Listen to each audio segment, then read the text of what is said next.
নমস্কার বন্ধুরা, কিভাবে লাল শাক ভাজি করতে হয় দেখুন আপনারা। আমি লাল শাক কেটে ধুয়ে পরিষ্কার করে নিয়েছি।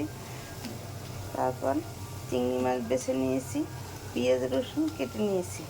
1 টেবিল চামচ তেল দিয়ে সেই তেলে চিংড়ি মাছটা ভেজে তারপর পেঁয়াজ রসুনটা ভেজে নিতে হবে। তারপর শাক দিয়ে দিতে হবে।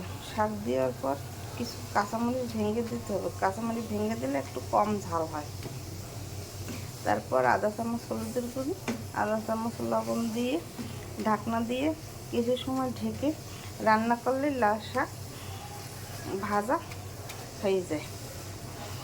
তারপর নামানোর আগে একটু সামান্য নারকেল দিলেই রান্না হয়ে যায়। তারপর একটু কাঁচা সরষের তেল দিয়ে দিতে হয়, দিলে স্বাদ ভালো হয়।